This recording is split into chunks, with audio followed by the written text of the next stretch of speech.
Management of Nasal Fracture. Untuk memadu sesi ini, kami mengundang moderator Dr. Dini Widodo, spesialis THT BKL, subspesialis FPR konsultan, Magister Epidemiologi.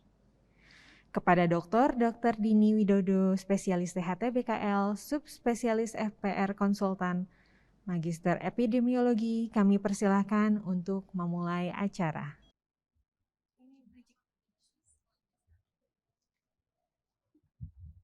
Assalamualaikum warahmatullahi wabarakatuh. Selamat pagi menjelang siang.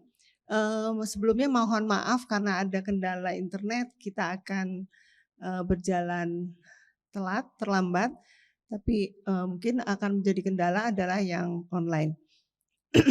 Saya akan memandu mengenai facial plastic reconstruction, management of nasal fracture, yang beberapa pembicara akan mewakili untuk dari tiap center mewakili untuk mempresentasikan judul-judul yang saya rasa sangat penting yang akan kita temui pada kasus sehari-hari. Sebagai pembicara pertama dengan judul Simple and Severe Nasal Fracture, Dr. Mirta, saya persilahkan. Dr. Mirta adalah Kepala Divisi Fisioplasti RSCM. Mungkin nggak perlu dibicarakan lagi, bisa lihat di slide. Dan sudah cukup terkenal. Saya persilahkan Dr. Mirta. Assalamualaikum warahmatullahi wabarakatuh. Terima kasih Dr. Dini, Ketua Kodi Facial Plastic Surgery. Selamat pagi juga. Terima kasih saya ucapkan kepada Prof. Taufik, Dr. Trimartarni, dan kepada seluruh anggota Kodi, dan juga kepada seluruh peserta sekalian. Ya, jadi kita akan membahas mengenai topik yang sehari-hari kita sebagai dokter THT seringkali kita mendapatkan kasus-kasus dengan fraktur hidung tentunya. Ya, jadi untuk dapat memahami fraktur hidung tentu kita perlu mengetahui basic anatomi, pemahaman, terus bagaimana menilai hidung itu yang baik, ya itu perlu dipahami. Nah, pada prinsipnya kita semua tahu kemungkinan fraktur hidung disebabkan oleh trauma dan pada trauma itu kadang sering sekali karena kecelakaan lalu lintas ataupun olahraga ya lebih sering terjadi pada pria. Ya, jadi di sini kita bisa lihat bahwa konsep awal nih begitu kita tahu hidung itu adalah merupakan organ yang paling sentral di wajah kita. Udah dia sentral, dia prominent di wajah kita. Jadi tentu kalau ada sesuatu yang asimetris atau deviated atau yang ada deformitas tentu akan memberikan impact pada seseorang dan mudah dikenali. Beruntung sekarang kita pakai masker ya, tentu sulit untuk mengenali. Nah, konsep untuk itu kita perlu mengetahui sedikit tentang anatomi wajah ini. Ya, anatomi wajah. Wajah itu dibagi dua nih. Wajah kita itu kan dibagi dua secara sama Allah sesimetrik mungkin antara kiri dan kanan. Walaupun kalau kita perhatikan secara detail tidak benar-benar simetris tuh kiri dan kanan, tapi sebagaimana mungkin yang tidak kasat mata tuh kalau bisa adalah simetris. Ya. Nah, untuk itu ada alignment di tengah tuh. Alignment di tengah itu mulai dari vertex sampai gonion. Ya, di antara titik-titiknya itu ada trichion, glabella dan sebagainya. Nah, ketika kita mengamati seseorang untuk konsep bagiannya hidungnya aja, tentu kita terus harus membuat suatu garis imajiner. Tengahnya di mana sih? Kita bikin dulu garis tengahnya. Ya, paling gampang kalau di hidung adalah kita mulai dari glabella dulu mungkin sampai subnasal, terus kita bikin alignment. Nah, kita jadi bisa lihat jelas bahwa asimetrisnya di sebelah mana. Nah, kalau kita lihat tuh konsep-konsep pembagian dari hidung itu secara estetik nose unit namanya ya. Itu ada bagian dorsum hidung, hidung bagian lateral, side wall, tip nasi dan ala nasi. Jadi kalau kita nilai dari estetik unit adalah demikian. Namun berbeda halnya kita juga memahami bahwa ada istilah yang namanya facial grow. Nah, facial grow seseorang itu dari mulai dia kecil sampai besar itu growing dan berhenti secara dikatakan bahwa oleh Farkas bahwa pada usia 18 tahun semua segmen di wajah itu berhenti. Jadi itulah yang menjadi dasar kalau kita mau melakukan rekonstruksi itu pada maksilofacial, pada wajah, terutama pada hidung biasanya kalau udah 18 tahun tuh kita aman deh, kita mau pakai plate and screw atau kita mau rhinoplasty itu biasanya kita pakai kategorinya adalah 18 tahun. Sebelum itu tentu kita harus mempertimbangkan tindakan yang kita lakukan itu menghambat nasal grow-nya atau tidak. Seperti itu ya. Nah, pada anak-anak itu kalau kita lihat dari hidung tadi ya, aesthetic nose unit, ada dorsum, ada side wall, ada tip, dan ada ala kiri kanan. Sedangkan pada anak itu yang ada baru strukturnya masih kecil ya. Yang growing itu terutama kalau di hidung itu segmen tulangnya. Ya, kalau misalnya mungkin di slide saya yang ini tidak ada perbandingan itu ya yang septum, tapi yang growing itu tulangnya dibanding yang cartilage-nya. Makanya kalau kita melakukan septoplasti, kalau bisa kita nggak menginterfere atau menghambat area caudal dari vomernya. Oke, ini pembagian analisis pada anak. Ya, perbedaan anak dan dewasa. Ini dapat kita lihat anak dewasa. Nah, kita lihat pertumbuhannya. Nasofrontal angle, nasofacial angle, dan juga gonionnya. Nih perbedaannya sekilas saya ingin memberikan bagaimana tampilan dari seorang anak sampai dewasa. Ini tadi kita sudah bahas ya, perlu tahu yang garis alignment tengah, glabella, nasion, dan juga anatomi nasal unit lainnya. Nah, habis gitu kita perlu memahami, jadi hidung kulit kita gini, hidung itu bagian luarnya, permukaannya, eksternalnya itu adalah soft tissue, di mana bagian dalamnya adalah hard tissue. Nah, hard tissue-nya itu bagian atasnya kranial itu adalah nasal bone, di bawahnya adalah lower cartilage. Ada upper lateral cartilage dan lower lateral cartilage, di mana ketika ditutup oleh soft tissue itu akan penampakan seperti ini. Nah, ini kita kenal dengan nama dorsum, ininya radix dan tips. Nah, imaginer ini harus selalu ada di dalam kepala kita. Jadi kita melihat seseorang, mulai kita menganalisis sampai kita melakukan operasi, imaginer itu harus terus kita bayangkan. Dan ini tampakan dari lateral view. Jadi secara sistem framework itu hard tissue dan soft tissue, os nasal, septum, vomer, cartilage, terus soft tissue yang mengcovernya sama supporting system itulah yang membentuk struktur dari hidung. Ya, nah ini lagi sekilas ya. Nah bagian-bagian yang penting. Nah kita tahu bahwa os nasal itu dia terbagi semua kan tadi ya symmetrical kiri kanan, os nasal juga kiri dan kanan. Nah bagian ini biasanya nih gambar ini nih yang kita imaginer kita gambar ketika melakukan rhinoplasty ya. Biasanya imaginer itu kadang-kadang suka kita gambar dulu, oh ini kisaran ini kita raba, oh os nasalnya batasnya sampai situ. Jadi kalau nanti kita mau melakukan osteotomi, kita mulai dari biasanya lateral dari os nasal, dari apertura piriformis. Nah, misalnya osteotomi medial mulainya dari mana seperti itu. Ya, nah ini bagian dari upper lateral cartilage. Kalau kita lihat imaginernya, struktur yang penting dari ini adalah sebenarnya keystone antara upper lateral cartilage dengan caudal dari os vomer. Nah ini lower lateral cartilage. Nah ini juga penting yang kita harus tahu mengenai tripod fenomena. Jadi ketika kita mau melakukan septoplasti atau rekonstruksi hidung atau rhinoplasti, itu bagian yang tidak kalah penting itu ketika kita mau bikin tip nasi. Nah ketika kita bikin tip nasi, kita harus tahu nih konsep dari tripod fenomena ini. Ya, jadi dia terbentuk dari struktur 3. 2 tulang rawan di belakangnya itu bagian lateral lower lateral cartilage sebagai kaki yang ke belakang, dan yang bagian tengah itu pertemuan medial dari medial lower lateral cartilage kiri dan kanan. Nah bisa dibayangkan kalau salah satu kaki bagian sini deh anggap ya dia lebih pendek, tentu tip nasi akan drop ke depan ya. Dan kalau misalnya ini lebih panjang, tentu juga jadi ke depan. Jadi apa sih yang mau kita lakukan? Pertama kan kita analisis dulu nih pasiennya. Tidak hanya simetriknya juga tapi posisi dari tip nasinya, bagaimana rotationnya, nasolabial angle-nya, apa terlalu acute, apa terlalu kecil, apa yang akan rencana kita lakukan. Nah, itu juga yang penting nanti graf-graf apa yang kita mau pakai.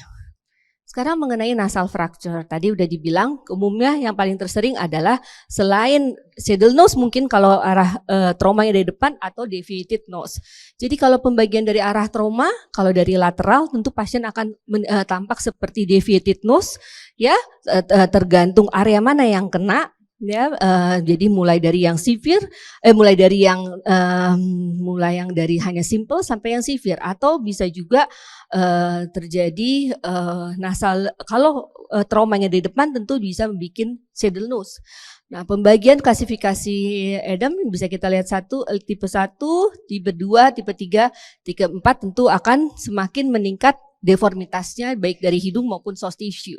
Ini tadi ya, assessment dulu ini penting. Pertama, sebelum lihat pasien, assessment dulu kalau bisa bikin foto. Karena di meja operasi kadang-kadang begitu pasien udah tertidur, terlentang, ya kita suka membayangkan ini tadi gimana ya, sebenarnya dia seperti apa sih? Kalau bisa tuh selalu kita bikin fotonya, jadi kalau nanti kita blank atau kita pengen lihat lagi, fotonya seperti apa tadi gitu. Nah kalau bisa setelah kita analisis, kita foto, kita planning nih. Oh berarti dia short nose nih.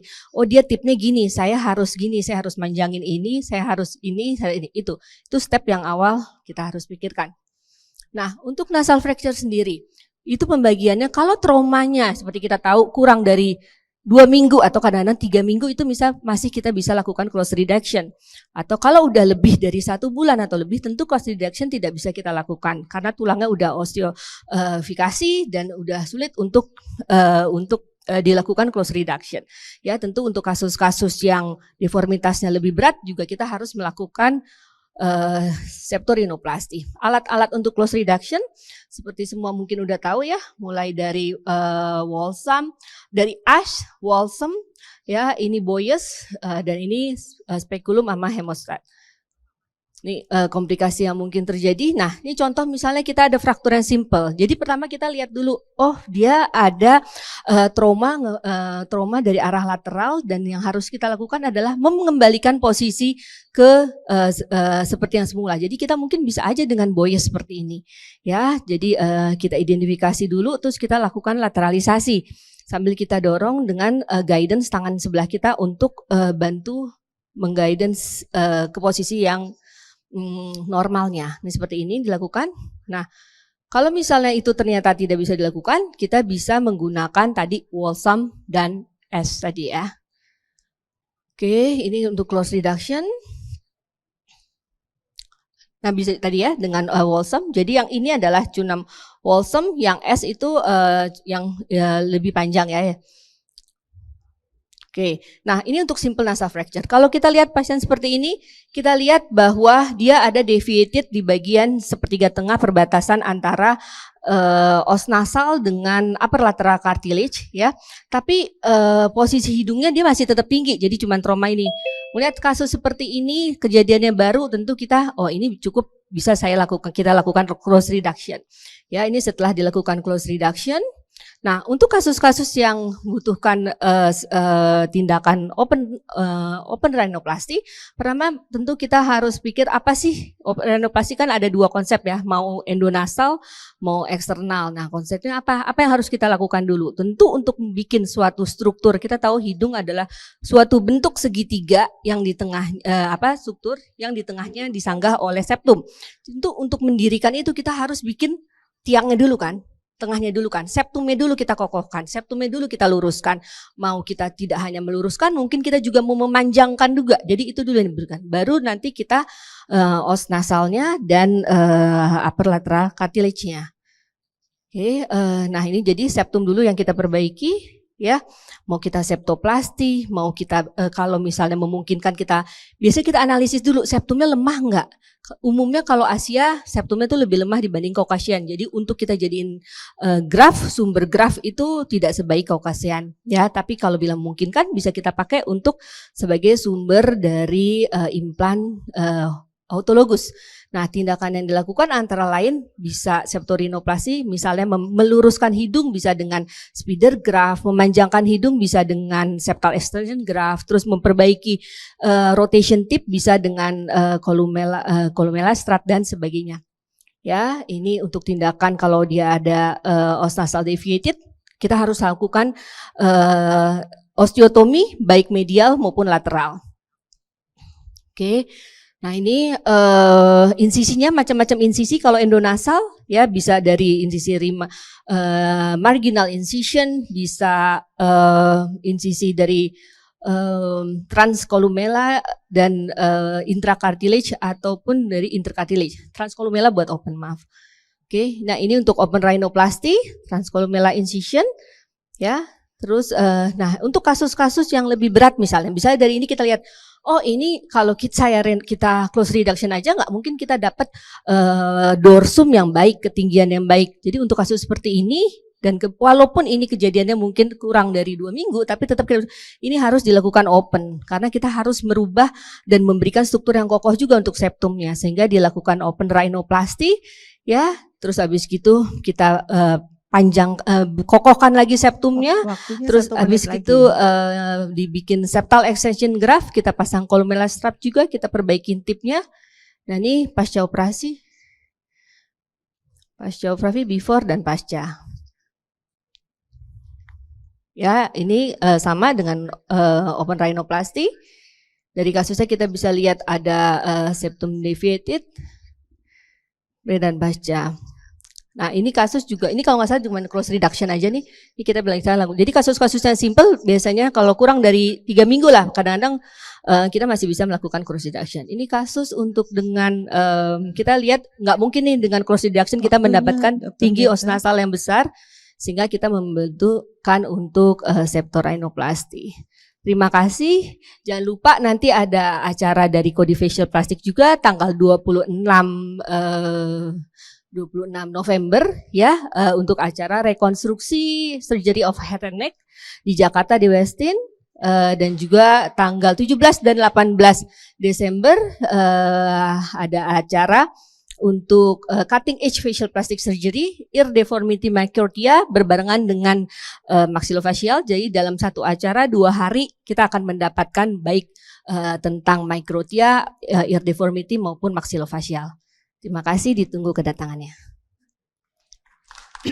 Terima kasih Dr. Mirta yang sudah memberikan pencerahan pada kita semua, pada hidung-hidung yang mengalami trauma, ya dari ringan sampai berat tentunya, apa yang harus kita lakukan dengan hasil yang optimal.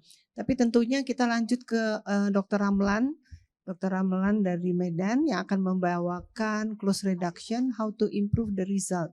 Yang kita seperti kita ketahui hidung Asia Indonesia itu kan rendah.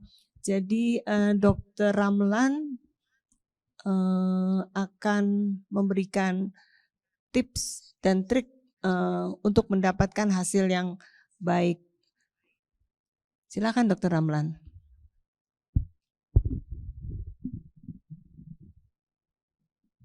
Dr. Ramlan, spesialis THT dari Adam Malik Medan. Beliau konsultan fasioplasti bedah rekonstruksi THT dan aktif dalam kodi maupun pendidikan dalam bidang fasioplasti. Dia aktif juga di IDI ya Dok? Silakan. Terima kasih dokter. Mungkin maaf berhubung kita jaga jarak boleh aja nggak pakai masker Dok. Assalamualaikum warahmatullahi wabarakatuh. Selamat pagi, salam sejahtera buat kita semua. Yang kami hormati Prof. Taufik, Dr. Triwartani, Dr. Dini, Dr. Dewo, dan seluruh teman-teman sejawat Kodi Facial Plastik Rekonstruksi dan serta peserta Konas THT. Saya akan bicara sedikit tentang close reduction. Tadi Dr. Mirta sudah sangat jelas menyampaikan beberapa poin-poin. Saya hanya menambahkan sedikit lagi. Jadi ini wajah kita. Hari ini kita bicara sepertiga bagian tengah yang ada di sini. Hidung. Sorry. Kalau misalnya kita bicara fraktur pada daerah wajah, trauma pada wajah yang melibatkan bagian tengah ini, maka kita akan berbicara tentang nasal bone dan septum, kemudian noe, kemudian ada zygoma arch, orbital floor, level 1, 2, 3. Artinya ketika teman sejawat ketemu dengan kasus fraktur ini, jangan hanya berpikiran bahwasanya ini hanya murni sebagai fraktur nasal saja. Kita harus melihat ke struktur yang lebih jauh ya, yang ada di sekitar anatomi tersebut. Tadi sudah dijelaskan Dr. Mirta ini. Nah, ini lapisan dari nasal, bahwasanya ada epidermis dan dermis, ada subcutaneous tissue, dan seterusnya sampai perikondrium. Kita juga dalam anatomi hidung ini harus memahami tentang nasofrontal, sudut nasofrontal, kemudian ada sudut nasal, sudut nasolabial, dan sebagainya.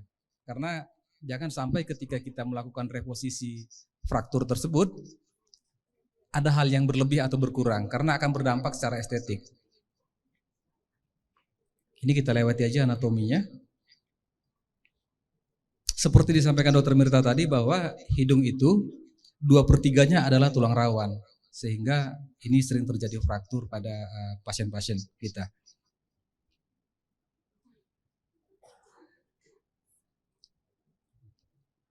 Ideal dari sudut nasolabial ini adalah pada laki-laki 90 sampai 95 derajat, pada perempuan 95 sampai 105 derajat. Dan juga sudut nasofasial ini sekitar 36 derajat. Nah, seperti saya bilang tadi bahwa ketika kita bicara tentang sudut nasofrontal, kalau misalnya sudut nasofrontal ini sudutnya lebih dari 130, maka kelihatan akan lebih melebar itu forehead kita, akan lebih melebar. Kemudian kalau misalnya sudut nasofrontalnya itu kurang dari 115 derajat, maka akan lebih protrude, lebih menonjol kelihatannya. Sementara kalau misalnya nasolabial, kalau misalnya sudutnya itu kurang dari 90, maka kelihatan akan kesannya tua gitu. Atau misalnya kalau kurang dari 110, dia akan kelihatan seperti kurang seperti kurang baik gitulah. Ini bentuk-bentuk hidung ya. Kaukasia, yang ideal itu adalah Asia, kemudian ini Afrika. Maaf. Jadi ideal bentuk hidung itu sebenarnya Asia, karena perbandingannya sebanding dia. Dibandingkan dengan Eropa, dia lebih tinggi, sementara Afrika itu dia lebih datar. Penyebab dari fraktur nasal itu bermacam-macam, dan gambaran klinisnya adalah ada nasal deformity, crepitus, dan sebagainya, ada epistaxis. Klasifikasi juga sudah dijelaskan sama Dr. Mirta tadi. Nah, bagaimana kita mendiagnosa satu nasal fraktur?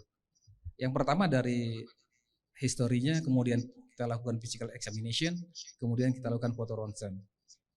Yang perlu kita ingat bahwa kalau misalnya ada fraktur nasal disertai dengan perdarahan, kita juga harus pertimbangkan kondisi skull base. Jangan-jangan ada masalah dengan skull base. Yang paling penting adalah bagaimana kita melaksanakan pemeriksaan physical examination, karena memang kadang-kadang ketika kita lakukan ronsen pada pasien-pasien fraktur nasal ini nggak jelas. Jadi yang paling pedoman kita adalah bagaimana kita melakukan pemeriksaan fisik. Contoh seperti ini ya, kita lakukan digital palpasi, arah ke atas, arah ke bawah. Biasanya pada pasien-pasien yang fraktur nasal, itu akan ada krepitasi. Ini alat yang sering kita gunakan untuk melakukan pemeriksaan. Kemudian sebaiknya kita lakukan pemeriksaan pada septum apakah ada deviasi, kemudian apakah ada laserasi dari mukosanya, atau ada hematoma pada septum. Teman sejawat sekalian, ini perlu kita perhatikan. Kalau misalnya ukuran normal ini berbeda, ada pelebaran di kantus, itu artinya dugaan kita pasien ini mengalami fraktur pada noe. dan kita perlukan pemeriksaan lebih lanjutan. Untuk CT scan sendiri, kalau misalnya kasusnya severe injury, kita rekomendasikan untuk dilakukan CT scan, atau misalnya dugaan kita fraktur noe, kita rencanakan CT scan. Ini contoh-contoh kan, foto biasa, fraktur, kemudian ada fraktur ini lagi, contoh-contohnya, fraktur, dan di sini.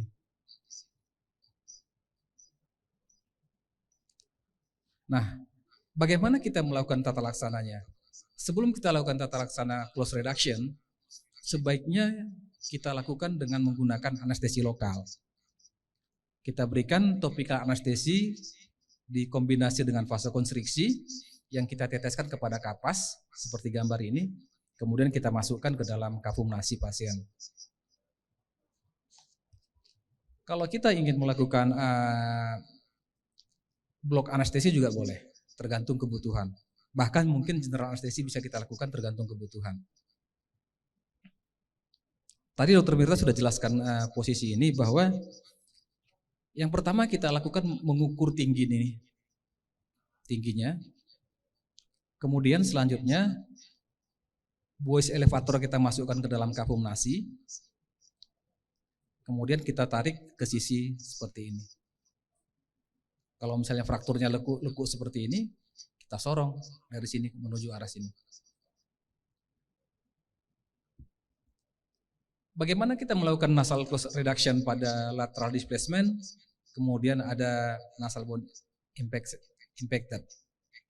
Caranya adalah dua jari kita berada di sini, kemudian sambil kita masukkan elevator voice, kita angkat arah ke atas, seperti gambar ini. Alternatif tekniknya adalah dengan menggunakan as atau walsam. Seperti ini, kita masukkan, kita angkat ke atas. Ya, seperti ini juga. Nah, pada kasus-kasus baru terjadi, tentu mungkin kadang-kadang kita kan dokternya nggak bawa alat, nggak ada alat-alat seperti tadi. Pada kasus-kasus awal fraktur, bisa kita lakukan teknik seperti ini. Kita sorong ke arah kontralateral. Ini contoh penggunaan lagi nasal elevator. Ini kasus kolaps nasal bone. Kita gunakan as forceps. Ini contoh fraktur dislokasi septum. Kita gunakan walsam forceps. Seperti itu dia. Setelah reduksi, sebaiknya kita berikan external spleen. Kemudian kita fiksasi dengan, kalau bisa steril strip, kalau nggak ada dengan plester biasa gitu. Namun pada nasal fraktur yang comminute, sebaiknya diberikan intranasal packing untuk mensupport hidung tersebut. Dan tampon ini bisa kita buka setelah 24 jam. Untuk eksternal spleen sendiri, ada yang berpendapat bisa dibuka 5-10 hari, ada yang berpendapat sampai 2 minggu. Kita berikan antibiotik, kemudian analgetik dan dekongestan. Selanjutnya jangan lupa pasien kita suruh untuk melakukan irigasi hidung secara teratur. Teman sejawat sekalian, untuk kasus-kasus yang kita bilang tadi, untuk intranasal packing, ya, untuk intranasal packing tadi, ini contoh dari yang dilakukan bahwa tampon yang kita berikan itu harus terukur. Contoh seperti ini ya. Pertama-tama kita tampon full atas, yang nomor 1 ini. Selanjutnya kita tampon full bawah, ini langkah kedua. Dengan menggunakan kilian tentunya, spekulum kilian. Baru selanjutnya kita lakukan tampon pada daerah tengah. Ini contoh steril strip ya, ada 1, 2, 3, 4, 5, dan 6. Komplikasinya adalah bisa terjadi septal hematoma, septal abscess, crooked nose, kemudian cosmetic deformity, nasal obstruksi, dan sebagainya. Saya pikir demikian. Terima kasih. Assalamualaikum warahmatullahi wabarakatuh. Terima kasih Dr. Ramlan yang sudah memberikan tips buat kita semua bagaimana mendapatkan outcome yang baik pada nasal fracture. Saya setuju sekali bagaimana kita melakukan nasal strip, terus tampon ya dari atas. Karena yang penting adalah alignmentnya pada dorsum. Baiklah, nanti mungkin kita juga akan ada diskusi panel. Bisa lebih jelas lagi, mungkin para pakar akan memberikan arahan buat kita, tata laksana yang baik dan benar, kita mendapatkan hasil yang sempurna. Artinya tidak sempurna mendekati sempurna. Selanjutnya pembicara saya persilahkan Dr. Agus.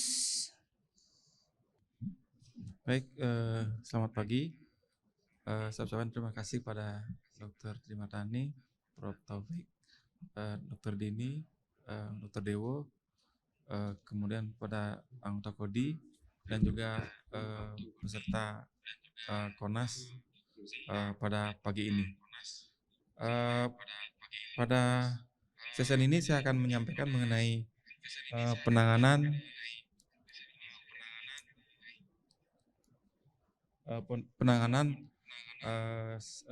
simple fraktur os nasal, di mana hasilnya diharapkan mengenai fungsi dan kosmetiknya tercapai. Jadi pada saat penanganan ini dibutuhkan penanganan yang komprehensif, terutama untuk bagaimana kita menangani fraktur tersebut sehingga secara fungsi dapat tercapai. Terus kemudian di samping itu juga akan, kalau misalnya posisinya rekonstruksinya bagus, tentu secara kosmetik juga akan bagus juga. Dan kita ketahui bahwa tulang hidung adalah merupakan tulang yang paling sangat menonjol, letaknya di medial, merupakan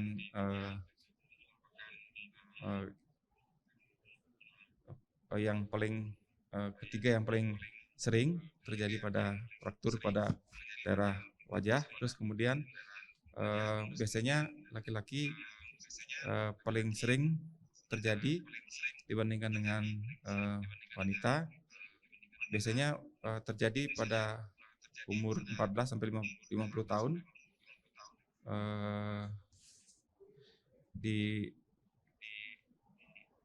Terjadi puncaknya pada dekade kedua dan ketiga.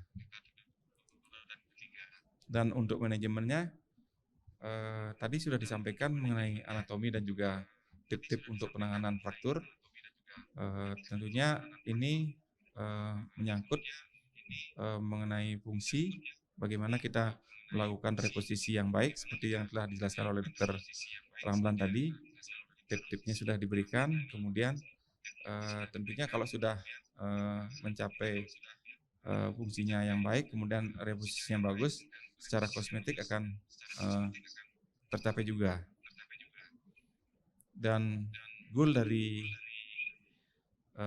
manajemen ini adalah mengenai optimalisasi dari fungsi dan juga untuk mendapatkan outcome estetik yang kembali seperti sebelumnya.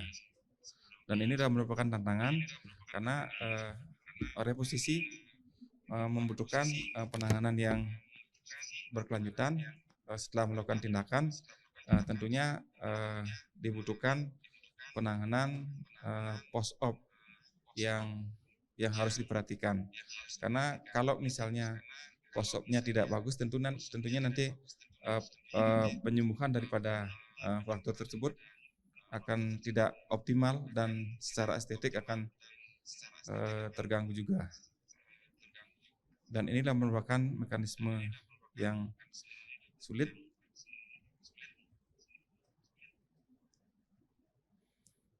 Untuk penanganan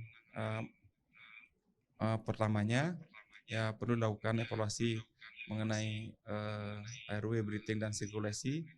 Kemudian bagaimana penanganan akutnya tentang epistaksisnya. Kemudian melakukan pemeriksaan yang baik terhadap frakturnya, baik dengan bimanual atau kemudian dengan foto ronsen juga, kemudian dilihat juga soft tisunya, bagaimana lukanya, ada ke benda asing, itu juga harus dibersihkan. Kemudian apakah pada septumnya ada hematoma, itu juga harus mendapat penanganan yang lebih utama untuk dapat menghasilkan outcome yang baik. Kemudian kalau misalnya ada hematom dilakukan drainase, dipasang drain, kemudian dilakukan untuk rekonstruksi. Dan ini adalah karakteristik klasifikasi daripada fraktur. Di sini yang fokusnya menjadi fokus adalah mengenai akut yang simple fraktur. Jadi yang simple fraktur ada yang dengan deviasi atau dengan yang kedua adalah dengan deviasi. Dan inilah manajemen nasal fraktur apabila terjadi kelainan daripada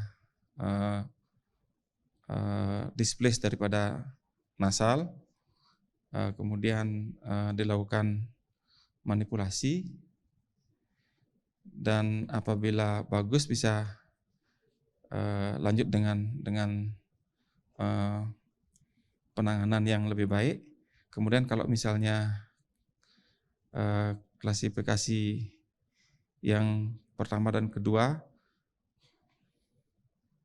tidak terjadi edema yang signifikan, itu bisa dilakukan dengan close reduction. Apabila terjadi edema, itu dilakukan penanganan dengan pemberian terapi dulu sehingga odemnya berkurang, kemudian dilanjutkan dengan close reduction dan dilanjutkan dengan terapi post-op-nya dengan antibiotik dan steroid dan fiksasi. Kemudian untuk close reduction tadi sudah ya dijelaskan tip-tipnya oleh Dr. Ramlan. Yang perlu diperhatikan mungkin post-op-nya untuk memperoleh hasil dari rekonstruksi dan secara fungsi dan estetik yang optimal. Kemudian untuk evaluasinya berupa fungsinya bisa ditanyakan mengenai bagaimana blok dari ada hambatan pernapasan, kemudian dari pemeriksaan fisiknya bisa juga dievaluasi dengan endoskopi atau dengan pemeriksaan PNIF. Kemudian secara kosmetik juga bisa dilihat pre dan post reduction dari pasiennya, kemudian untuk menilai estetika. Kemudian untuk outcome-nya, jadi diharapkan secara fungsi dan pernapasan dan juga estetik bisa mencapai hasil yang optimal. Kemudian untuk yang persisten, kelainan yang persisten baik fungsi dan kosmetik, dilakukan follow up. Kemudian apabila akan terjadi tindak lanjut, itu bisa dilakukan septoplasti dan atau rinoplasti.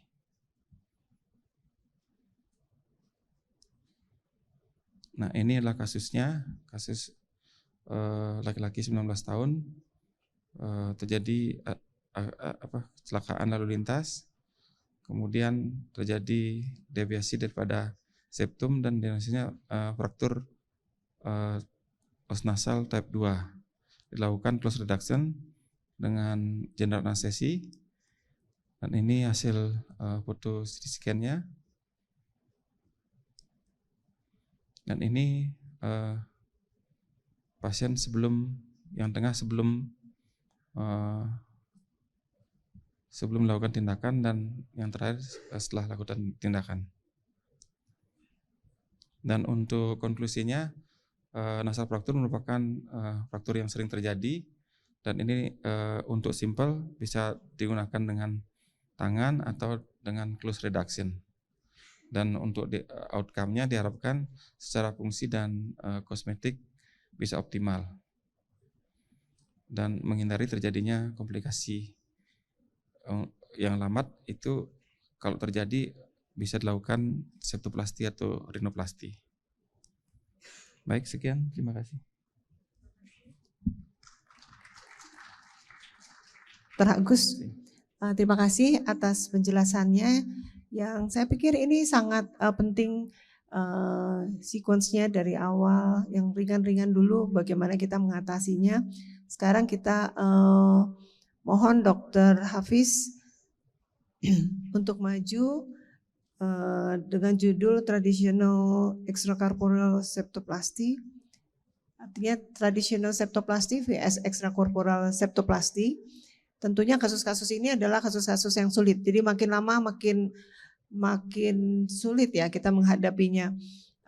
Tata laksananya yang awal tentunya yang ringan, bagaimana kita dapatkan bisa dengan close reduction seperti yang tadi Dr. Mirta sebutkan, bagaimana kita memasukkan tampon, bagaimana kita membuat fiksasi, itu outputnya tentunya secara estetik dan fungsional dapat dipertanggungjawabkan dan dapat kita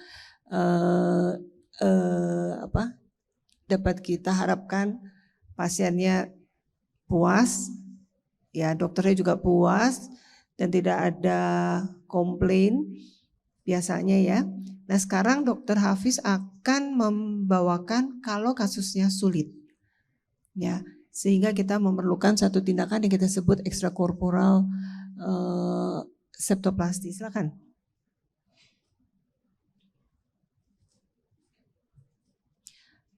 Sambil menunggu slide-nya, ada Q&A, ada pertanyaan dari Dr. Diah Pratiwi.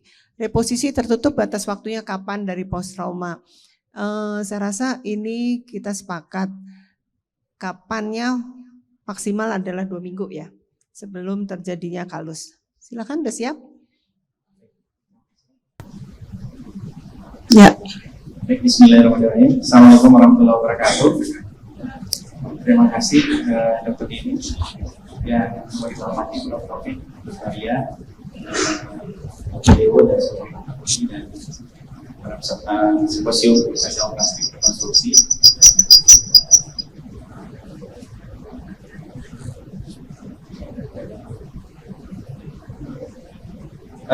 Maaf, mungkin saya sedikit bicara tentang sektor rinoplasti atau nanti judulnya ada di pembahasan di dalam.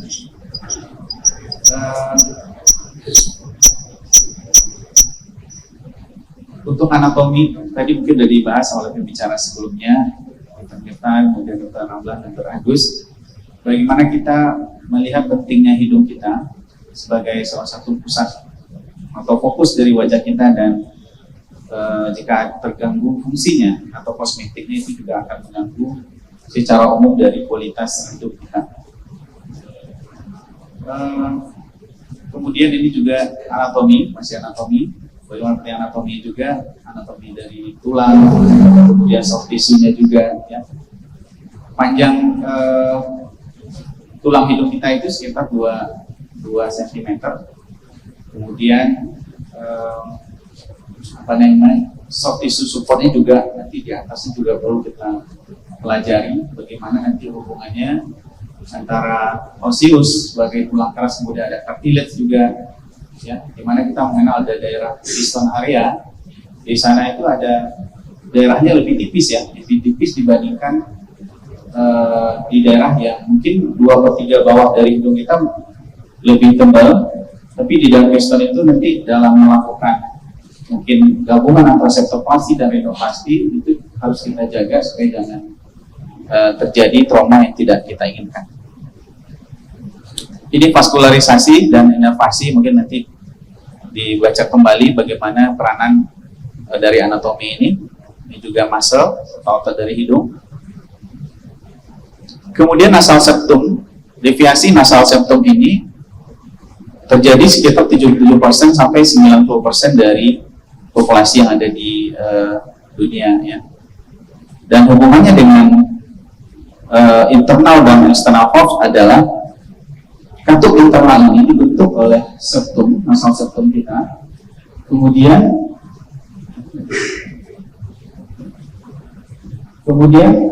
nasal septum ini dengan bagian dari inferior dari upper cartilage itu membentuk sudut sekitar 10 sampai 15 derajat. Nah, bagian dari inferior upper cartilage ini itu sejajar dengan congka inferior. Jadi kalau kita melihat nanti dalam pemeriksaan endoskopi, kemudian terlihat sudut ini menjadi lebih sempit, maka itu akan mengganggu fungsional dari pasien kita. Ini klasifikasi Mladina dari deviasi nasal septum. Kita sudah mengenal, sudah membaca ini juga. Ini gambaran 3 dimensi dari deviasi nasal septum ini. Nah, satu hal yang penting juga adalah fotografi. Bagaimana kita harus melihat dan melakukan fotografi sebagai dokumentasi pre-op kita, sebagai analisis awal kita sebelum kita melakukan operasi. Kemudian juga nanti follow up, dan tentu saja ini juga pembelajaran kita saat kita melakukan atau menemukan kasus yang sama. Jadi ketika mendapatkan kasus yang sama, kita melihat foto-foto yang mungkin sudah kita dokumentasikan dengan baik, sehingga nanti itu menjadi nah, sebelum kita melakukan operasi, yang harus kita pastikan dulu dari pasien kita adalah ini. Jadi motivasi, kemudian ekspektasi dan persepsi dari pasien itu. Jadi harus kita samakan, dan nanti sampai berbeda apa yang akan kita capai dengan ekspektasi yang ada di kepala pasien. Jadi komunikasi, kemudian inform consent itu sangat penting dilakukan sebelum kita melakukan operasi. Nah, ini jenis pemeriksaan yang dapat kita lakukan, tergantung nanti dari teman-teman sekalian apa yang bisa, apa yang ada di sarananya. Ada yang CT scan, kemudian ada pemeriksaan fungsional, manometri, dan ini masih fotografi, ini posisi, dan ini 6 posisi, foto 6 posisi sebagai dasar dari fotografi dari fungsional dan estetik dari rinoplasti. Ya, kemudian ada mungkin tambahan dari nasal. Ya, kemudian kalau operasi mata atau operasi telinga nanti ada beberapa tambahan posisi. Tapi 6 posisi itu dari frontal, kemudian oblik kiri kanan, kemudian lateral kiri kanan, dan basal kiri itu sangat penting. Ini juga bagian dari operasi nasal, rinoplasti. Ini persiapan sebelum operasi, bagaimana kita menggali informasi dari pasien, kemudian mungkin ada pemeriksaan endoskopi, kemudian pilihan dari teknik septoplasti, ya, kemudian perlu nggak kita melakukan radiologi. Nah, secara teorinya sebenarnya tidak perlu kita melakukan pemeriksaan radiologi, kecuali memang kita akan melakukan tindakan yang berbarengan atau kombinasi beberapa tindakan, mungkin dengan rinoplasti atau dengan tindakan konkoplasti atau tindakan nasal lainnya. Nah, ini dari CT scan sebagai pilihan utama kalau kita memang melakukan radiologi pada operasi septorinoplasti. Bisa kita lihat ada deviasi nasal septum. Dan ada kondisi yang mati ya. Ada kondisi yang namanya rhinogenic migraine headache. Nah, ada kelainan dari hidung yang akan mempengaruhi fungsional dari rinologi sebagai bentuk gejalanya adalah nanti sakit kepala yang berulang. Nah, kita melihat adanya kontak point ya antara nasal septum dengan bagian dari congka inferior. Jadi pemeriksaan nasoendoskopi dari teman-teman sekalian dalam evaluasi pasien itu juga sekali lagi sangat penting dilakukan. Ini instrumen yang bisa kita pakai atau yang bisa kita pakai dalam septoplasti. Ini pilihan mata pisau atau skapol yang kita bisa lakukan. bisa juga dimodifikasi, mungkin kalau tidak punya yang 15 atau 15C bisa kita lakukan yang 11 kemudian dibalut dengan plester ya, jadi tidak atau membuat trauma di bagian yang tidak diperlukan. Ini beberapa hal yang penting kita lakukan. Kita pikirkan sebelum kita melakukan tindakan septoplasti. Secara teori memang kita harus meninggalkan L-strut ya, jadi 1 cm sampai 1,5 cm di bagian upper dan bagian kaudal dari septum. Tapi kalau kita lihat dari operasi yang kita lakukan, sebenarnya kalau kita tinggalkan 1,5 cm sebenarnya tidak banyak yang kita ambil gitu ya. Jadi kalau teorinya mungkin ini untuk septum hidung orang Eropa mungkin yang lebih besar. Tapi kalau kita lihat sebenarnya bisa kita lakukan meninggalkan L-strut ini bisa dari 1 cm mungkin ya. Jadi tidak sampai 1,5 cm.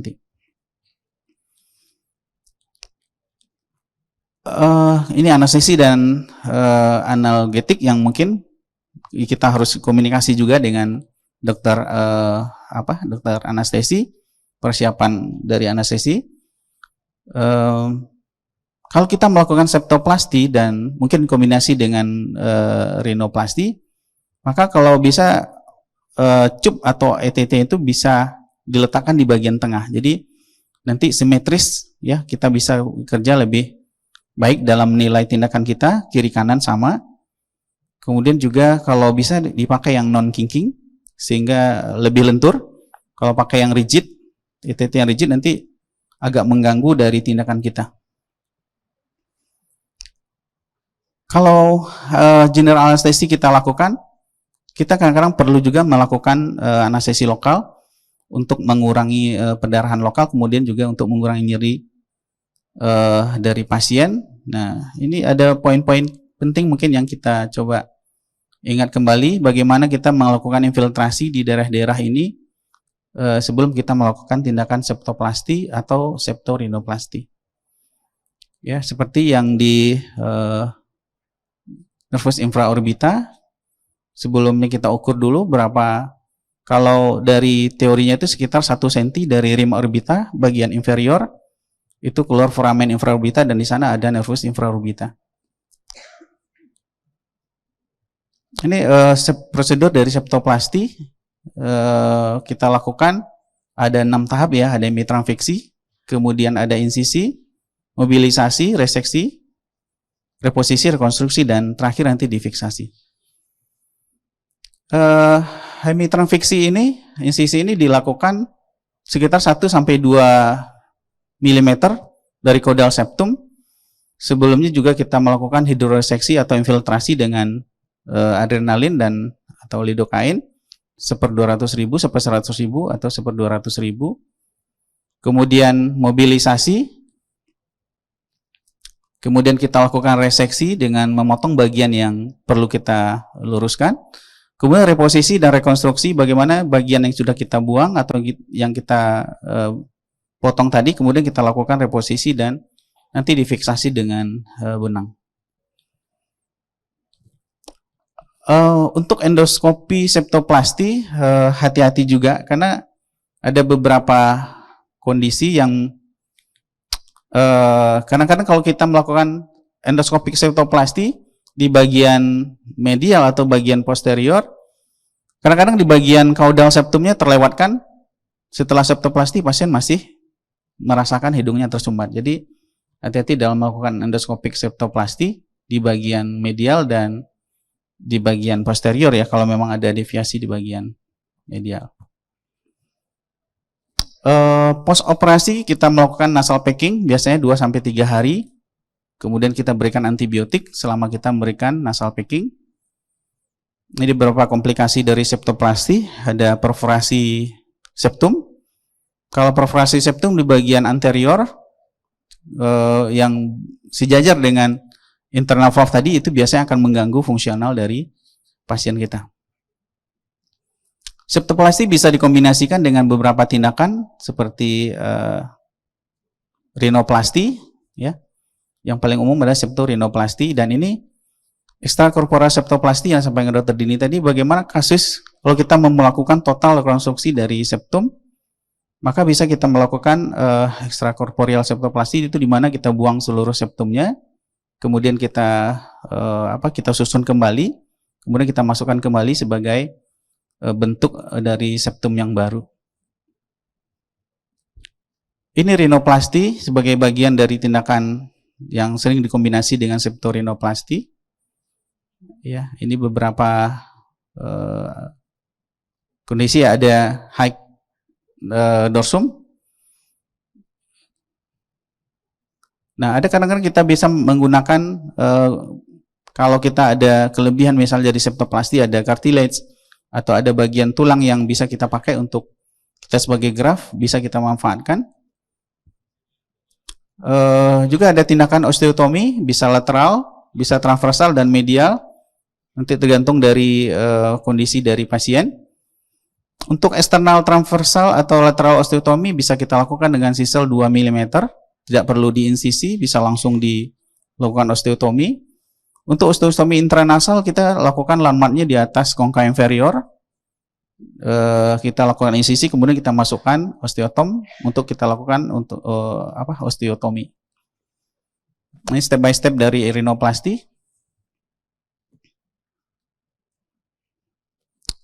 Rinoplasti kita pakai dengan graft iga, ya, rib cartilage, itu autograft dari pasien sendiri. Kemudian ini pada kasus saddle nose pasca trauma, kita lakukan dengan rib cartilage. Ini 1 bulan setelah operasi. Keuntungannya adalah costal cartilage ini dia lebih banyak, sehingga nanti dalam melakukan support struktural yang lebih besar, kita bisa lebih banyak manuvernya dengan itu. Tapi kalau untuk pilihan-pilihan yang lain, ya, seperti ini masih costal cartilage. Ini kombinasi dengan lemak, graft lemak. Nah, ini untuk pada pasien anak, ya. Pasien anak hati-hati, tadi sampaikan Dr. Mirta bahwasanya kita tidak boleh melakukan tindakan yang berlebihan pada anak karena masih adanya pusat pertumbuhan tulang di sphenospinal atau sphenodorsal zone di bagian pertemuan antara femur dan cartilage di depan, ya. Kemudian juga di anterior dorsal spine di bawah tidak boleh kita melakukan pemahatan. Septoplasti boleh, tapi terbatas pada bagian yang tertentu, yang bengkok saja mungkin. Ini peripheral graft atau graft lemak. Bisa kita ambil dari abdomen, ini dari gluteus. Kita lakukan jika kita tidak bisa melakukan tindakan tindakan yang bersifat lebih agresif, mungkin bisa kita cukup dengan dermoid graft. Ya. Ini bagian silikon, ya. Silikon jarang kita pakai sekarang, kecuali yang masih Gore-Tex, ya, Medport mungkin sebagian besar masih juga pakai. Komplikasi bisa extrude, hati-hati untuk penggunaan silikon yang tidak tepat atau tidak bisa keluar, ya. Jadi nanti kita keluarin lagi, rinoplasti revisi. Nah, ini dari rhinosurgery dari anak-anak tadi. Nah, ini yang saya bilang tadi, ada sphenodorsal zone, spinal zone yang merupakan facial growth dari pertumbuhan tulang dari wajah kita dan hidung kita. Hati-hati mengenai titik-titik ini. Ini pada anak-anak. Cleft lip nose sebagai satu kasus juga yang mempunyai tantangan yang besar, menarik bagi kita sebagai bawaan. Kemudian tindakannya kadang-kadang juga beberapa tahap, ya, sering ikutan dari cleft lip. Ini masih kasus cleft lip nose. Nah, itu yang tadi saya sampaikan, ada persisten deviasi nasal septum setelah kita melakukan deviasi septoplasti. Jadi deviasinya itu berada di bagian anterior. Jadi pada kasus ini pasien dilakukan septoplasti tapi pasien masih merasakan hidung tersumbat. Ternyata kita lihat ada deviasi di caudal septum yang belum diperbaiki. Jadi kita buka the open approach dari columnar approach. Ini videonya. Ya, tetap sebagai fungsional. Jadi estetik perlu, tapi yang pertama adalah fungsional. kemudian baru kita nanti capai estetiknya.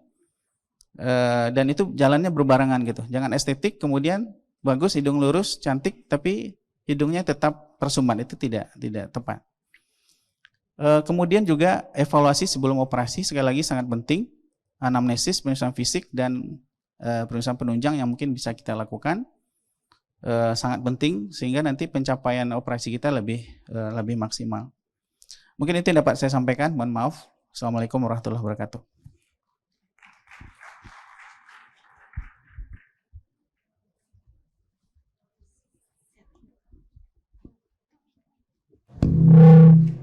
Intinya adalah function and form pada kuliah Dr. Agus itu harus kita perhatikan. Selanjutnya yang terakhir adalah Dr. Sinta.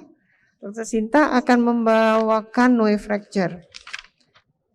Yang seperti kita ketahui, Noe fracture adalah yang sering kita temukan pada kasus-kasus yang berat, yang sering disertai dengan fraktur mid-face fracture. Silakan Dr. Sinta. Terima kasih Dr. Dini.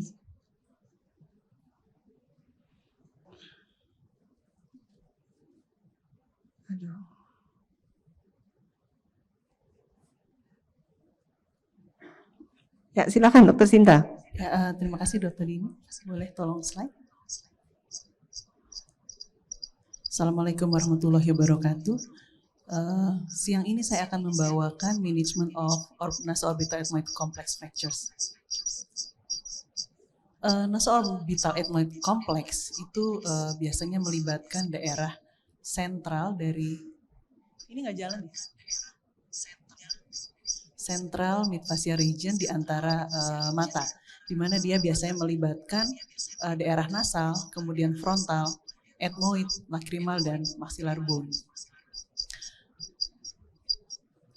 Selanjutnya adalah bahwa kalau kita ingin melakukan rekonstruksi dari Noe ini, maka kita harus memperhatikan buttress yang ada. Di mana di sini dia yang kita bisa lihat adalah vertical buttress yang terlibat, yaitu nasomaxilar atau frontonasal, dan juga frontonasal buttress, yaitu adalah superior ataupun inferior daerah orbitarium. Ya, di sini kita bisa melihat daerah-daerah yang terlibat, yaitu adalah frontal sinus, kemudian ethmoid, orbita, lacrimal, dan juga daerah maxillaris sinus.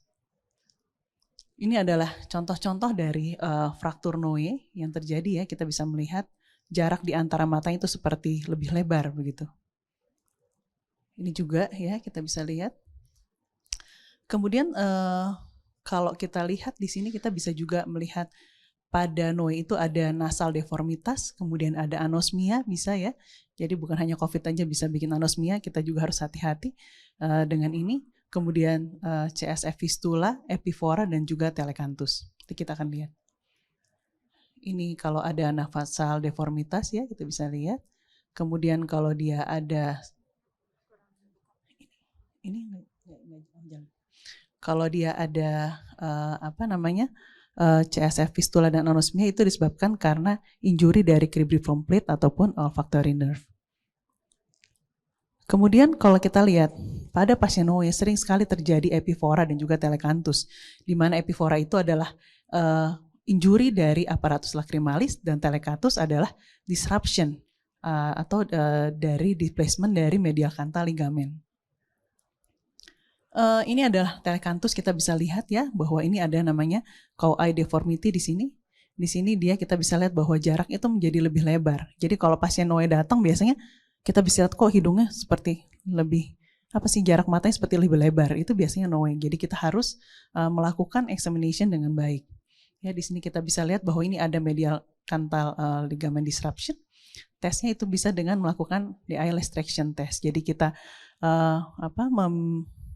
menjepit dengan pinset di daerah insersi antara medial rectus dengan lateral rectus, kemudian kita tarik anterior begitu.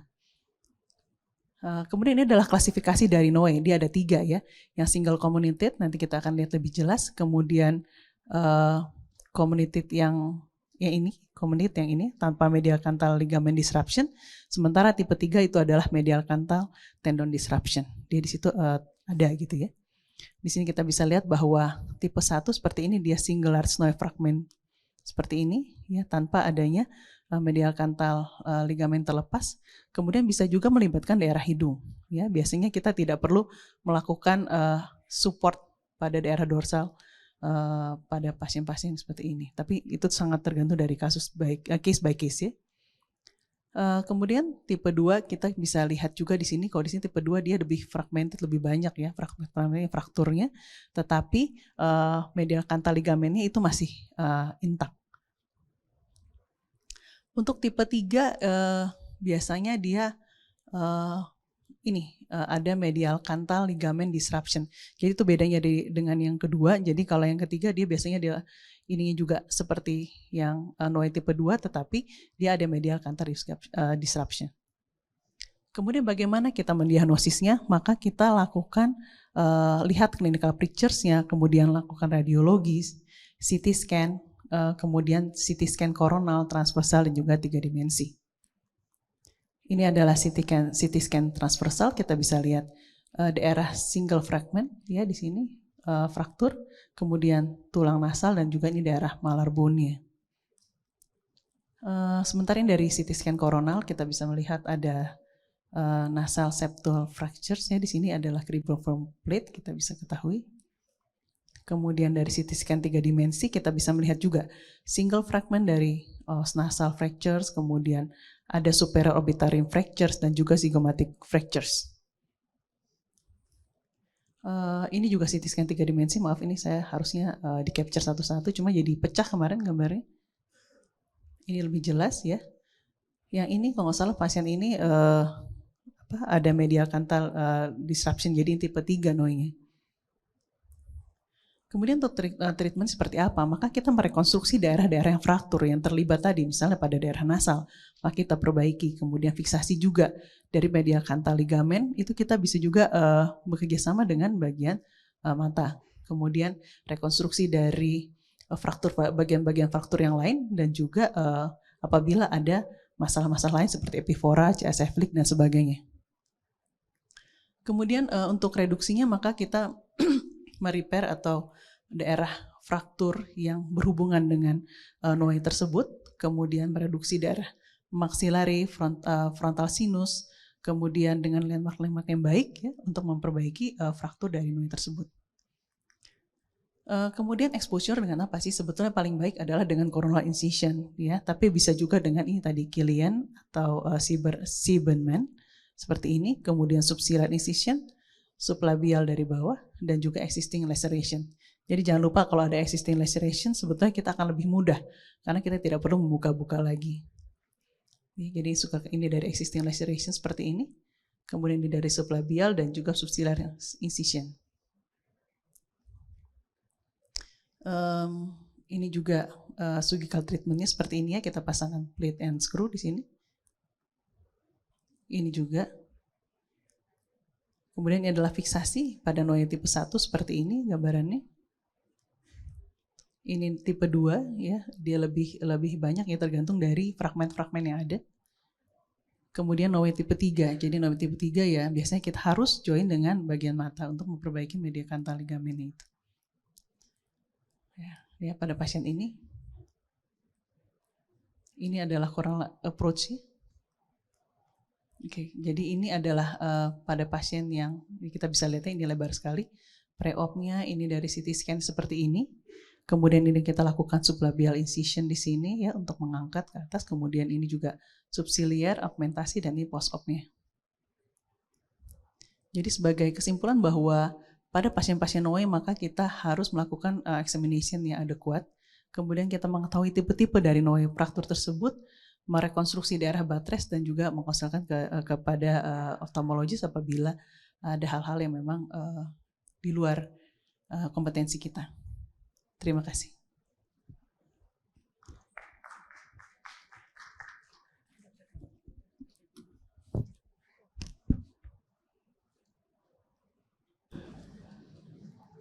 Ya, akhirnya kita sampai pada ujung dari simposium ini, yaitu pembicara terakhir Dr. Sinta, tapi jangan pergi dahulu karena kita lanjut dengan diskusi panel. Saya mohon hadir Prof. Taufik untuk maju ke depan, Dr. Ria, Dr. Dewo, Dr. Wiana. Kita lanjut ke diskusi panel yang tentunya akan menarik karena dalam tata laksana sehari-hari. Seperti kita ketahui tadi dari awal kita yang paling simpel, yang paling ringan, dengan tata laksana yang optimal, kemudian akhirnya sampai ke NOE. Yang kita ketahui NOE dengan berbagai macam komplikasi tentunya akan menimbulkan kesulitan. Tapi sebagai operator tentunya kita udah nggak bisa apa-apa lagi ya. Kalau udah dapat kasus tersebut, bagaimana kita tata laksana yang baik. Slide bisa ditayangkan kasus-kasusnya?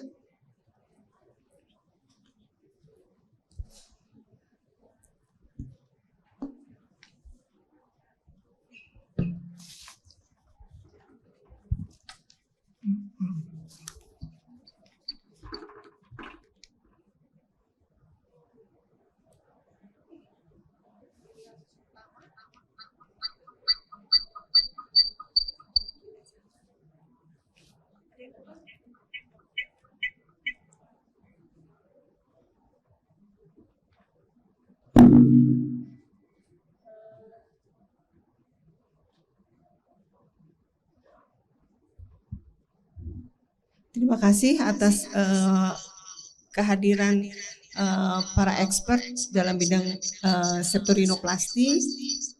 Seperti kita ketahui guru-guru saya nih, Dr. Ria, Dr. Dewo, Prof. Taufik, yang sudah begitu berpengalaman dan saya rasa beliau akan memberikan tips ya, apa yang harus kita lakukan. Seperti kasus pertama, laki-laki 20 tahun dengan old nasal bone fracture dengan deviated nasal septum. Kalau kita lihat dari sini, pada waktu kita menerima kasus tersebut, yang kita harus lihat pasiennya, umurnya berapa, ya dewasa muda.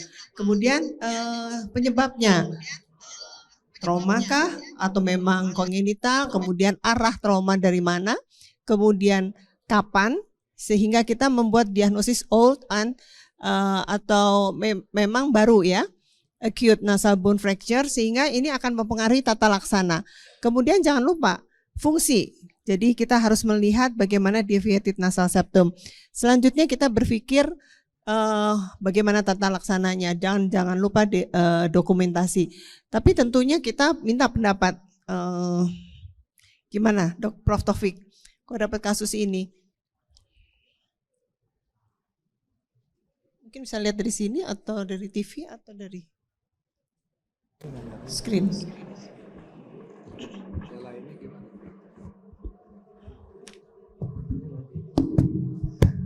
Ya, terima kasih. Assalamualaikum warahmatullahi wabarakatuh. Tentu kita analisis ya barangkali. Oh, ini di sana ada di situ ya. Oke, kita melihat bahwa ya pasien ini old fracture ya, deviasi ke arah sebelah kiri. Kalau kita lihat dari samping juga dia ada semacam hump gitu ya, nonjol gitu. Kemudian tipnya kalau kita lihat sedikit ke bawah mungkin. Nah, maka jadi kalau rencana kita adalah meluruskan kembali dengan osteotomi, mungkin lateral ke kanan, ya, medial sedikit, kemudian kita geser ke tengah dan hump kita kurangi. Gitu. Tentu dalam keadaan kena anestesi umum.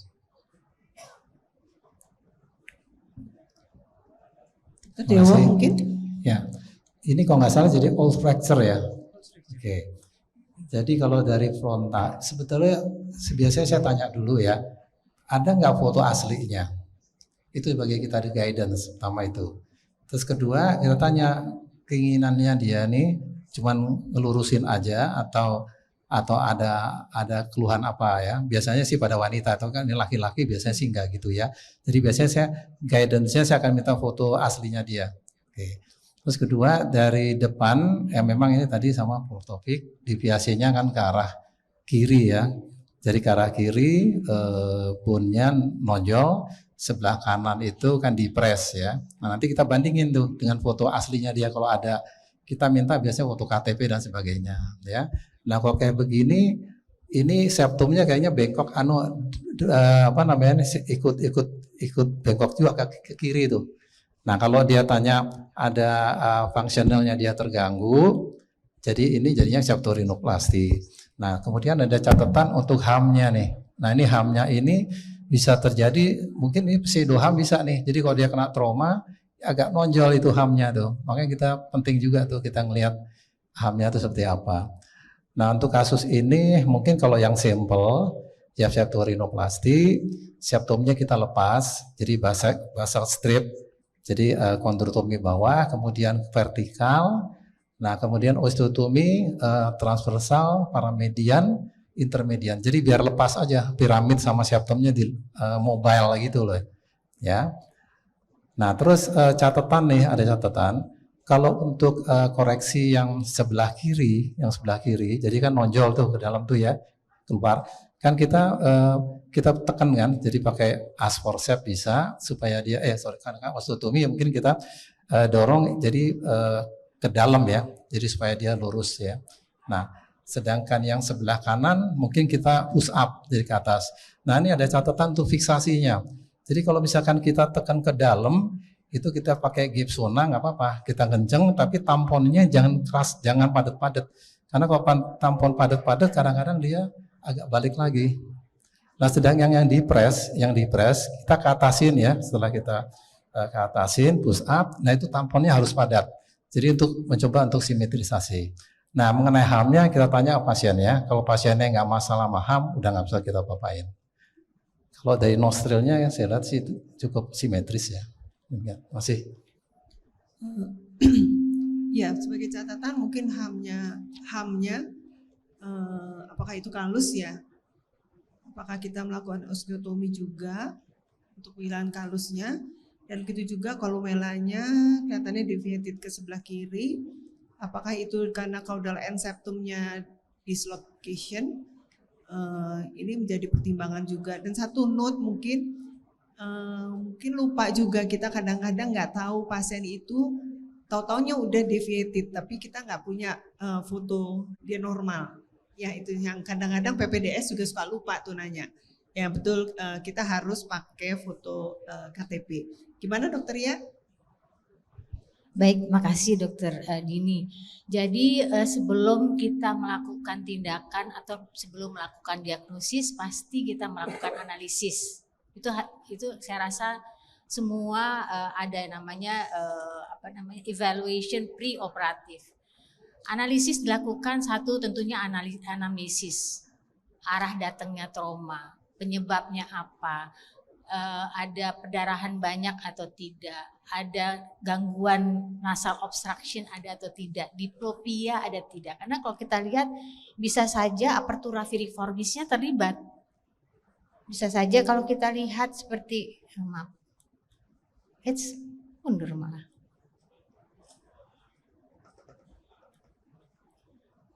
Ininya nggak bisa nyala ya. Oh. Kalau kita lihat ini kan garis imaginary line. Nah dia deviasi ke kiri. Nah apakah ini juga terlibat nih? Kita nggak tahu nih. Apakah ada fraktur apertura piriformis ini sebagian dari maksila? Kalau lihat dari bawah memang ada asimetris nostril. Apakah ada dislokasi dari caudal septum? Nah apakah ini HAM, true HAM yang beneran atau ini pseudo HAM? Karena dia miring ke sana, ini menjadi lebih rendah seolah-olah HAM-nya jadi ada yang nonjol, kita sebut sebuah HAM. Tentu kalau hasil diagnosis kita atau hasil analisis kita menentukan teknik operasi kita. Yang satu jelas ada deviated nose, ada asimetris nostril dari bawah, dari samping juga kita lihat ada tampak HAM, tapi apakah ini true HAM atau pseudo HAM? Kalau true HAM, apakah ini mau direseksi? Kalau dia pseudo HAM, apakah ini saja yang kita rekonstruksi sehingga hidungnya ini akan naik lagi di cartilage-nya sehingga lurus dan hilang HAM-nya. Jadi tadi anamnesis, kemudian inspeksi, tadi yang sebutkan kemudian jangan lupa palpasi. Kalau kita lihat tadi kita dengar dari pembicara sebelum, hidung dibagi 3. Yang atas, sepertiga atas tuh komponennya adalah os nasal. Sepertiga tengah adalah upper lateral cartilage, sepertiga bawah adalah ale cartilage. Nah kemudian septum adalah tulang, kita bilang tulang punggung daripada hidung. Dan kalau misalnya hidungnya deviated, hampir selalu, kalau seperti ini angulasi lebih daripada 25%, hampir selalu septumnya juga deviasi. Nah sekarang kita lakukan, apa yang kita akan lakukan nih? Ditambah lagi nasoendoskopi. Nasoendoskopi ternyata nasal obstruction-nya itu cuma di depan atau sampai ke belakang. Apakah kita bisa lakukan septoplasti? Apakah kita harus lakukan septoplasti korporal, kita keluarin semua? Itu sangat tergantung dari analisis kita. Kemudian foto, CT scan juga. Kalau memang kita raba, secara ini kayaknya lebih depres daerah maksilanya. Karena kita mau melihat nih, apakah cuman isolated fraktur nasal, simple, hanya hidungnya aja, atau ada keterlibatan dari dinding anterior, apertura firimoid, karena sangat berbeda sekali. Nah setelah itu kita lihat apakah sudah terjadi kalsifikasi, karena informasinya hanya old nasal fracture, apakah sudah terjadi kalsifikasi. Kemudian kita tahu bahwa kalau frakturnya adalah fragmented, jadi dinding hidungnya, os nasalnya itu pecah, fragmented. Pada old nasal fracture itu terresorpsi. Jadi selain terjadi kalsifikasi, frakturnya itu terresorpsi sehingga kalau kita luruskan, ya belum tentu dia akan bisa kelihatan lurus. Apakah perlu kita masukkan tulang rawan di daerah spreader graft seperti gitu supaya mengkamuflage bengkoknya hidung itu tersebut. Nah, kemudian kita lakukan septorinoplasti, apakah perlu augmentasi spreader graft tersebut. Nah, kemudian tadi sudah disampaikan salah satu komponen yang penting adalah melakukan fiksasi. Fiksasi pada fraktur os nasal ada dua, satu yang internal tadi disebutkan bagaimana kita memasang tampon, tapi jangan lupa juga nasal spleen, eksternal nasal spleen. Nah, fungsi dari tampon internal adalah selain untuk memfiksasi adalah juga mencegah perdarahan dan mencegah sinekia. Kemudian nasal spleen yang kita pertahankan 10 hari itu bukan untuk meluruskan hidung, bukan, tapi memfiksasi. Jadi pastikan sebelum kita pasang itu benar-benar udah lurus. Jangan masih bengkok terus kita berharap dengan nasal spleen nanti bisa lurus nih, nggak bisa tuh. Begitu dibuka pasti akan tampak bengkok. Jadi sebelum kita pasang spleen puas-puasin dulu nih lurus, belum lurus juga kita reposisi kembali. Sampai benar-benar kelihatan lurus baru kita fiksasi. Jadi seringkali pasien merasa bahwa atau kita dokter merasa kalau kita pasang nasal spleen nanti luruslah ini. Seringkali tidak demikian. Mungkin itu Dokter Dini, terima kasih. Terima kasih Dokter Ria. Kelihatannya Dokter Ria rumit ya operasinya. Tapi boleh juga nih tanya, ini enakan endonasal atau external approach? Iya, kita sekarang sudah tidak membuat versus endonasal apa external approach, enggak.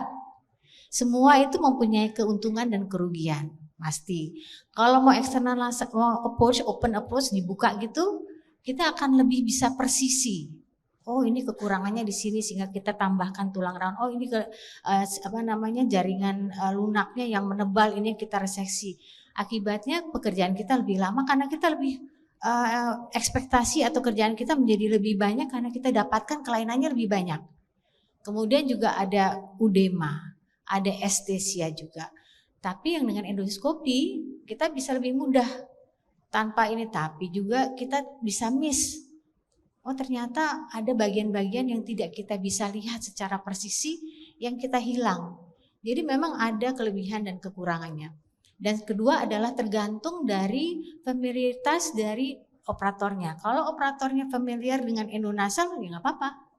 Kalau dia familiar dengan open nasal gitu juga nggak apa-apa juga.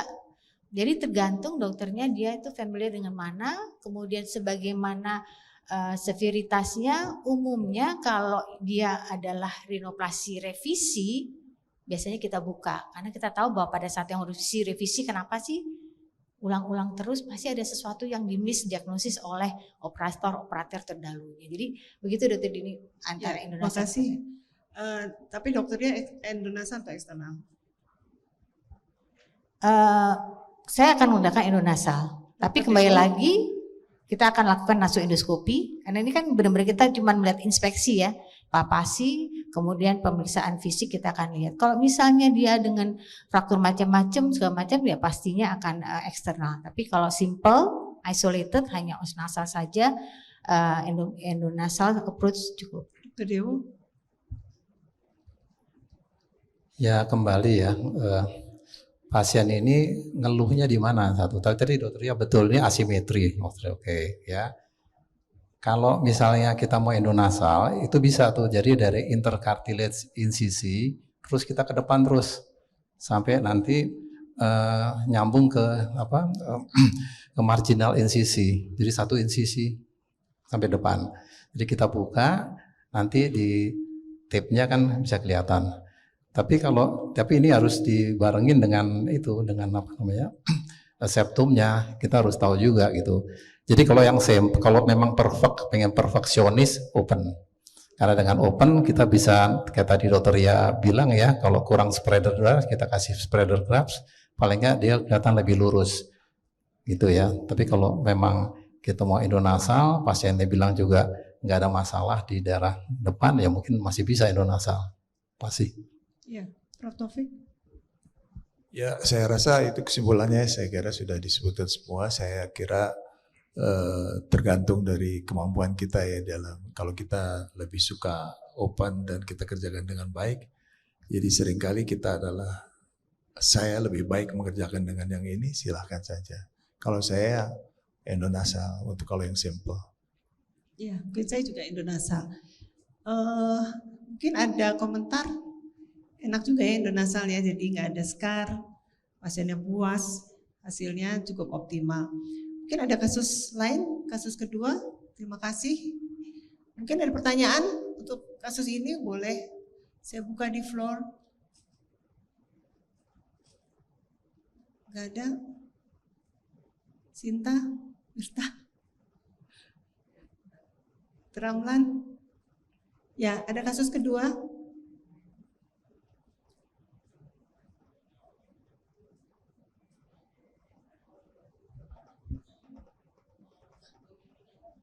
Ya ini juga trauma ya, wanita, dewasa muda, trauma dan tampaknya begitu severe trauma sehingga menimbulkan komplikasi berupa saddle nose yang hebat ya. Derajat 3 ini pasiennya Dr. Mirta. Ya mungkin Dr. Mirta mau tambahkan anamnesisnya. Ini saddle nose berat. Ya kita membagi saddle nose itu 1, 2, 3 menurut ada yang menurut Tardi, ada juga menurut Jang. Ya, jadi pasien ini dengan old nasal fracture mungkin sekitar 4 bulan yang lalu dengan kita lihat di sini saddle nose. Terus habis gitu dia dari facial analysis kita lihat dia jadi short nose ya, short nose, saddle nose, terus secara anatomi dia tip rotation to backward, terus habis itu ada broad nasal tip sama alanasinya lebar. Nah kalau dari pemeriksaan fisiknya dari hidung septum deviasi sebelah kanan kesumbat sekali. Kita bisa lihat di sini mungkin tipe nasal fracture-nya open book nasal fracture yang septumnya hancur ya, bagian os nasalnya vomernya, jadi dia saddle banget di bagian kranialnya, kranial dari hidung. Itu dok. Cukup. Dari fisiknya. Ya, gimana Prof? Prof Taufik mungkin bisa beri komentar untuk tata laksana pasien ini. Kita ketahui wanita, dewasa muda, kelihatannya deformitas hidung yang begitu hebat. Iya, terima kasih. Fungsinya gimana nih? Artinya tuh gangguan function juga. Sebelah kanan ya. Oke, kalau gitu pertama ya mungkin septumnya dulu ya dianalisa lagi endoskopi daerah-daerah mana yang yang defect ya. Kalau bisa langsung reseksi. Tapi jadi ada 2 septum dan dalam rongga hidung dan luar ya. Nah, untuk di luar kalau kita lihat dari depan ini kan saddle nose, jadi intercanthusnya juga lebar ya. Nah, terus kemudian dari lateral kita lihat mulai dari glabella, dorsum itu saddle flat sampai tip. Nah, ini ada kekhususannya, memang dia short nose nih. Jadi kembali lagi kita tanya lagi ke pasien, foto lamanya dia mana nih gitu loh ya. Apakah memang dia aslinya short nose atau setelah trauma mungkin dari compression fracture atau depresi ya. Nah, oke. Sekarang kalau untuk koreksi piramidnya, kita koreksi sedikit ya, sebelah kanan mungkin ya, osteotomi paramedian dan transversal dikit ya. Nah, untuk saddle nose mau nggak mau harus pakai implant nih. Kenapa? Karena kalau nggak pakai implant dia tetap defect, kemudian dia short nose, dan ini mungkin juga implant itu bisa membantu untuk RW-nya. Nah, saya sih cenderung karena ini traumatik, kita pakai itu aja, pakai IGA ya. Nah, mungkin jadi kalau kita tahu bahwa penggunaan IGA itu pada rekonstruksi bisa ada beberapa macam. Jadi pertama itu yang biasa umum, kita bisa pakai untuk dorsal aja di IGA ya. Terus kemudian kedua mungkin pakai implant, apakah implant Gore-Tex, apakah implant FAT, apakah dermal graft. Nah, kemudian untuk tip biasanya bisa pakai septal lengthening. Nah, tapi akhir-akhir ini saya mencoba inovasi, kita langsung buat pakai graft IGA, L-shape kita buat. Nah, ini ada beberapa keuntungan. Jadi pertama, dari glabella dorsum kita bisa tinggikan, kemudian kita bisa panjangkan juga tuh dari tape-nya ke depan. Jadi seperti kayak L-shape silikon ya. Mungkin nanti suatu saat kita buat itu Zoom ya, Zoom meeting itu ya. Jadi di sini sekali lagi tentunya fungsionalnya dikoreksi, kemudian yang tadi itu yang di luar eksternalnya yang dorsum nasi sebelah kanan. Ya, nah jangan lupa begini, biasanya agak kesulitan ya pasien fracture itu di nasofrontal angle. Nah, nasofrontal angle ini menjadi catatan kita nih dalam melakukan kita augmentation dengan IGA cuman dorsum aja ya, supaya jangan kaku. Biasanya kalau kita cuman sedikit kaku atau mungkin ada broken line, jadi kita memang mesti ngikutin lengkungannya di situ. Jadi ini sebetulnya sudah estetik rekonstruksi surgery kok seperti ini ya, kalau kita mau operasi pasien ini. Masih. Ya, jadi bagaimana tadi seperti kuliahnya Dr. Ramlan ya, bagaimana mendapatkan hasil yang baik. Jadi selain hidungnya pendek, bagaimana how to improve the nasal profile. Prof. Taufik mungkin bisa memberi komentar, Prof. Tentang grafnya. Ya, bagi saya mungkin sudah jelas ya bahwa itu adalah suatu fungsional. Yang kedua estetik.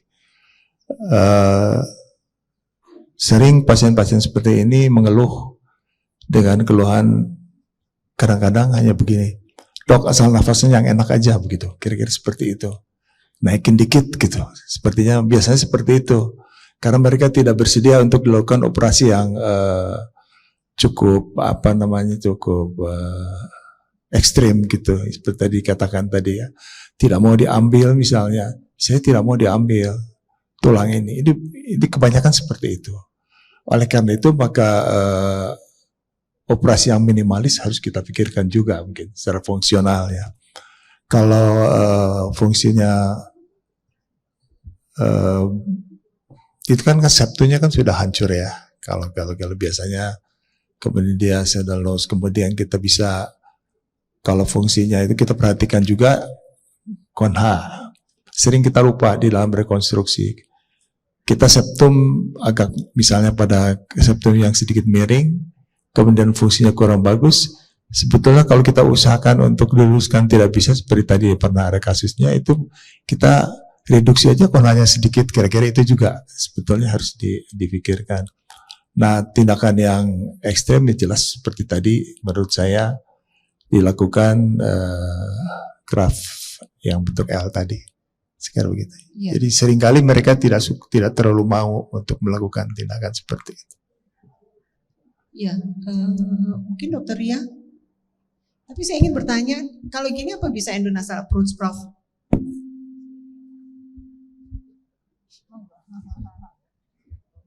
Kalau saya pilih open ya. Open ya. Ria gimana? Ya, open lebih bagus. Ya. Baik, jadi balik lagi kita melakukan evaluasi preoperatif atau analisis. Saya melihat ini ada cekungan di sini nih. Apakah juga ada fraktur frontal? Ada. Ya, jadi hati-hati pada ada fraktur frontal ketika kita melakukan close reduction, bahaya banget. Kita nggak tahu apakah, jadi pada saat kita lakukan CT scan kita evaluasi kalau ada fraktur frontal, assessment untuk fraktur frontal.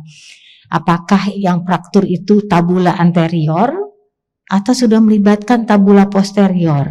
Apa melibatkan juga drainase sinus frontal? Ini kelebihan dokter THT.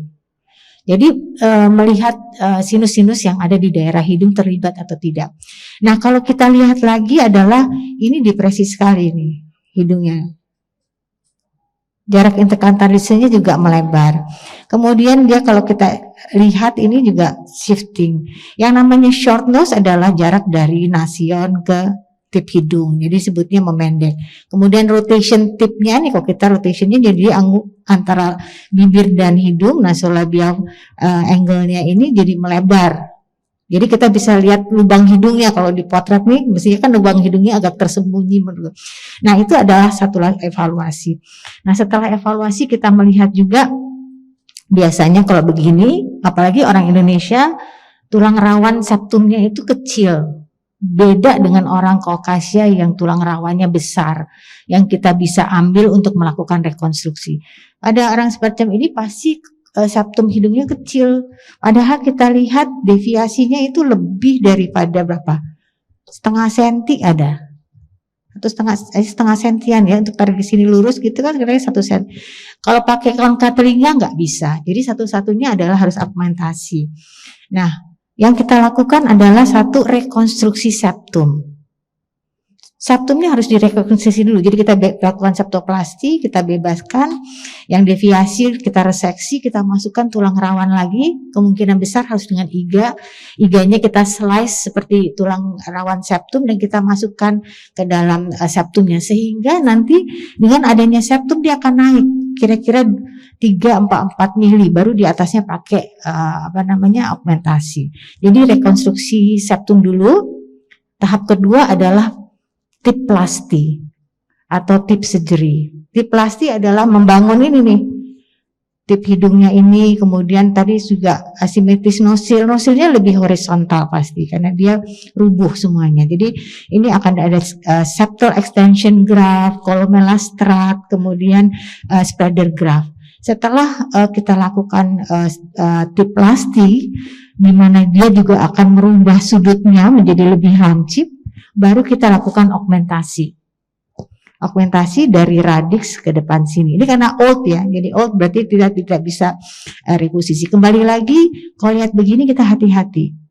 Ini pasti ada fraktur sinus frontal, kemudian os nasal, depresi, short nose, tip rotation, sedikit juga undefined tip. Jadi satu adalah rekonstruksi septum untuk airway-nya, untuk kelurahan tersumbatnya dan membantu augmentasi, kemudian juga merubah angulasi dari tip ini, kemudian baru augmentasi. Tentu pilihannya menjadi dari iga tulang rawan.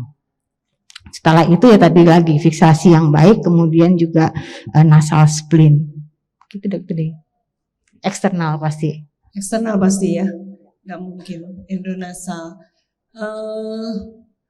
Saya rasa ini contoh khusus yang cukup baik dan sulit dan sudah mencakup tadi kuliah-kuliah yang diberikan oleh Dr. Ramlan, Dr. Agus, Dr. Mirta sampai Dr.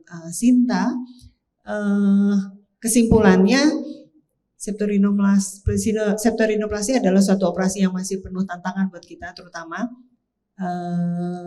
ahli THT, dan terutama juga karena kita hidungnya rendah, tulangnya lunak, dan untuk mencapai kasus-kasus yang berat kita membutuhkan satu graf. Dan kalau kasus seperti ini nggak mungkin rasanya kita hanya menggunakan konka, nggak mungkin. Nggak usah dicoba menurut saya. Jadi harus pakai IGA. Dari pengalaman kita mungkin malas pakai ambil IGA atau pasien nggak mau IGA. Kayaknya nggak mungkin, Prof. Harus IGA dan atau yang Dokter Dewo katakan, mungkin Dokter Dewo ahli dalam menggunakan silikon. Dan yang penting L-strat bentuk L, kemudian kalau Dokter Ria mungkin build the tip, terus langsung ke dorsum, dan jangan lupa spreader graph, hasilnya tentu akan jadi lebih baik. Saya rasa karena waktu juga, diskusi panel ini kita selesaikan. Kalau ada pertanyaan dari floor silahkan, tidak tertutup kemungkinan. Dan banyak yang bertanya adalah tentang bagaimana penggunaan splint ya. Ya kapan itu kita gunakan dan berapa lama. Seperti kita ketahui pada rinoplasti tentunya nggak lama ya. Tapi kalau pada kasus-kasus trauma kita menggunakannya sampai dengan 7-10 hari, kadang-kadang sampai 2 minggu. Dan sekarang ini sudah ada septal splint, sudah dijual. Jadi sejawat bisa menggunakan septal splint daripada tampon-tampon ribet, pakai aja septal splint dan hasilnya baik. Terima kasih kepada panel expert Indonesia Septorhinoplasty Surgeon, Prof. Taufik, Dr. Dewo, dan Dr. Ria. Aplaus untuk para expert. Terima kasih.